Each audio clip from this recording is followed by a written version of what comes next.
Hai, Assalamualaikum warahmatullahi wabarakatuh. Apa kabar semuanya? Semoga kalian sehat selalu dan tetap dalam lindungan Allah Subhanahu wa Ta'ala. Amin ya Rabbal 'Alamin. Sebelum pembelajaran dimulai, seperti biasa kita berdoa terlebih dahulu agar pembelajaran kita dimudahkan oleh Allah Subhanahu wa Ta'ala. Berdoa dimulai, berdoa selesai. Hari ini kita akan belajar mengenai hakikat bangsa dan negara seperti pertemuan minggu kemarin. Jika pertemuan kemarin kita membahas mengenai konsep bangsa, kali ini kita akan membahas konsep negara secara umum.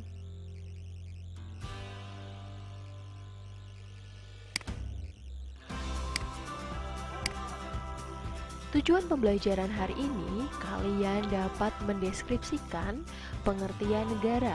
Kemudian kalian dapat menguraikan unsur-unsur negara, kalian dapat menguraikan tujuan negara, kalian dapat menguraikan fungsi negara, kemudian kalian dapat menganalisis proses terjadinya negara, kemudian kalian dapat menganalisis bentuk-bentuk negara.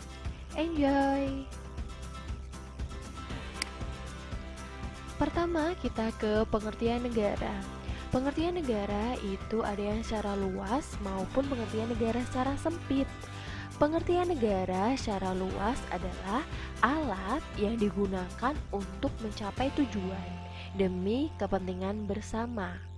Kalau pengertian negara secara sempit yaitu kesatuan sosial yang diatur secara konstitusional untuk lembaga-lembaga tertinggi dalam kehidupan sosial yang mengatur, memimpin, dan mengordinasi masyarakat. Kemudian kita ke unsur-unsur negara. Unsur-unsur negara itu meliputi unsur konstitutif maupun unsur deklaratif.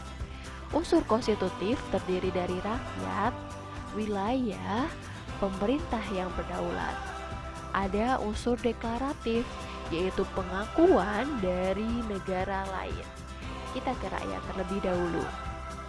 Rakyat adalah semua orang yang berada pada suatu wilayah negara dan taat pada kekuasaan pemerintahan tersebut. Kemudian bisa dibedakan menjadi penduduk dan bukan penduduk.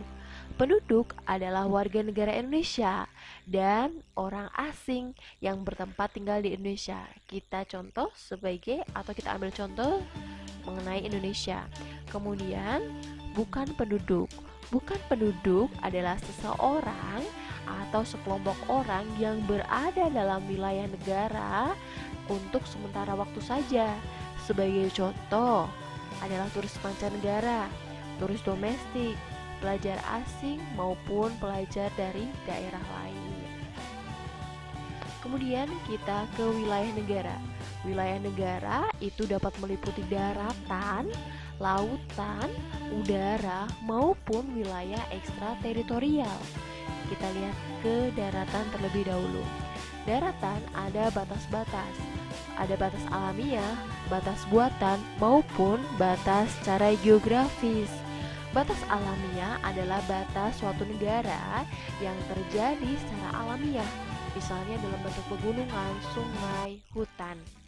Kemudian ada batas buatan, batas suatu negara dengan negara lain yang sengaja dibuat oleh manusia dalam bentuk pagar tembok, kawat berduri, maupun pos penjagaan. Ini adalah perbatasan antara Malaysia dengan Indonesia. Kemudian ada batas secara geografis. Batas secara geografis adalah batas wilayah negara dengan negara yang lain yang dapat ditentukan berdasarkan letak geografis yang melalui garis lintang maupun garis bujur. Kemudian ada lautan. Ada zona laut teritorial. Adalah zona yang dibatasi oleh garis hayal yang berjarak 12 mil dari garis dasar ke arah laut lepas. Ini laut teritorial. Kemudian ada zona ekonomi eksklusif. Wilayah zona ekonomi eksklusif ini dihitung dari garis dasar laut lurus ke arah laut bebas sejauh 200 mil laut. Kemudian ada batas landas benua, yaitu wilayah lautan sejauh lebih dari 200 mil. Kemudian ada zona bersebelahan, adalah batas negara yang diukur dari lautan selebar 12 mil laut atau 24 mil dari pantai. Kemudian ada udara. Kita sebagai contoh atau kita ambil contoh Indonesia ya.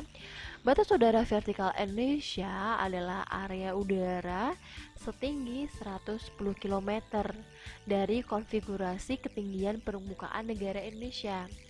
Batas udara horizontal yaitu batas udara yang memiliki luas yang sama dengan luas negara Indonesia, yaitu kurang lebih 5.455.675 km persegi. Kemudian ada wilayah ekstrateritorial. Wilayah ekstrateritorial ini dapat diartikan sebagai wilayah suatu negara yang diakui oleh kebiasaan internasional, walaupun sebenarnya wilayah tersebut berada di luar negara pemilik. Sebagai contoh, kapal Indonesia yang berlayar di permukaan atau di wilayah laut negara lain atau negara tetangga. Begitu sebaliknya. Kemudian ada pemerintah yang berdaulat. Pemerintah yang berdaulat juga dapat dibedakan menjadi pemerintah dalam arti luas maupun pemerintah dalam arti sempit. Pemerintah dalam arti luas adalah pemerintah yang meliputi lembaga-lembaga negara dan kekuasaan yang ada, sebagai contoh lembaga eksekutif, yudikatif, maupun legislatif. Kemudian pemerintah dalam arti sempit meliputi kekuasaan eksekutif saja, baik di tingkat daerah maupun di tingkat pusat. Kemudian kita ke unsur deklaratif. Ada pengakuan dari negara lain. Pengakuan dari negara lain dapat dibedakan menjadi dua, yaitu pengakuan secara de facto atau fakta atau pengakuan tentang kenyataan, kemudian pengakuan secara de jure, pengakuan secara resmi berdasarkan hukum oleh negara lain. Kemudian kita ke tujuan dan fungsi negara secara umum. Tujuan negara adalah untuk mengatur penghidupan negara dengan sebaik-baiknya dan mengatur serta menyelenggarakan pemerintahan. Kemudian ada fungsi negara, mengusahakan pertahanan, melaksanakan ketertiban, menegakkan keadilan, dan kesejahteraan rakyat. Kemudian kita ke asal mula terjadinya negara secara faktual. Ada okupasi, itu pendudukan, kemudian kesi, penyerahan, akesi, penaikan wilayah, kemudian ada fusi atau peleburan, kemudian ada proklamasi seperti bangsa kita, kemudian ada inovasi, pembentukan negara baru. Kemudian kita ke asal mula terjadinya negara secara teoritis. Yang pertama yaitu teori hukum alam. Terjadinya negara adalah sesuatu yang alamiah terjadi. Negara secara alamiah dengan bersumber dari manusia sebagai makhluk sosial yang memiliki kecenderungan berkumpul atau bersosialisasi demi mencapai kebutuhan hidupnya. Kemudian ada teori ketuhanan. Teori ketuhanan ini adanya negara itu karena kehendak Tuhan dan didasari kepercayaan bahwa segala sesuatu itu berasal dari Tuhan serta terjadi atas kehendak Tuhan. Kemudian ada teori perjanjian masyarakat. Teori perjanjian masyarakat ini negara terjadi sebagai hasil perjanjian antar manusia atau antar individu. Manusia berada dalam dua keadaan, yaitu keadaan sebelum bernegara dan keadaan setelah bernegara. Negara itu pada dasarnya adalah wujud dari perjanjian masyarakat sebelum bernegara untuk kemudian masyarakat itu menjadi negara.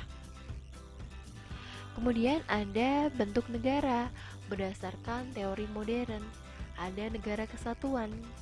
Bentuk negara kesatuan adalah bentuk negara yang berdaulat dan merdeka dengan satu pemerintahan pusat di mana pemerintahan pusat tersebut memiliki hak mengatur dan yang berkuasa seluruh daerah.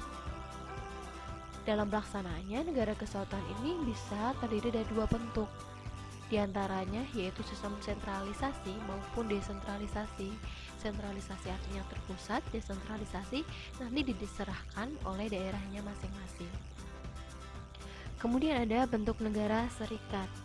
Bentuk negara serikat ini merupakan negara gabungan yang terdiri dari beberapa negara bagian. Pada awalnya, negara-negara bagian tersebut adalah negara yang berdiri sendiri, merdeka dan berdaulat. Sebagai contoh itu Amerika Serikat. Kemudian ada bentuk negara berdasarkan jumlah orang. Ada monarki atau kerajaan ya. Negara monarki adalah bentuk negara yang pemerintahannya hanya dilakukan oleh satu orang saja. Sebagai contoh raja. Kemudian oligarki adalah biasanya dalam negara oligarki yang memerintah berasal dari kelompok yang disebut sebagai kelompok feodal. Kemudian ada demokrasi. Negara demokrasi di mana pemerintahannya sepenuhnya berada di tangan rakyat. Jadi dari rakyat, oleh rakyat maupun untuk rakyat. Oke, terima kasih atas perhatiannya hari ini. Jangan lupa like, comment, and subscribe. Bye.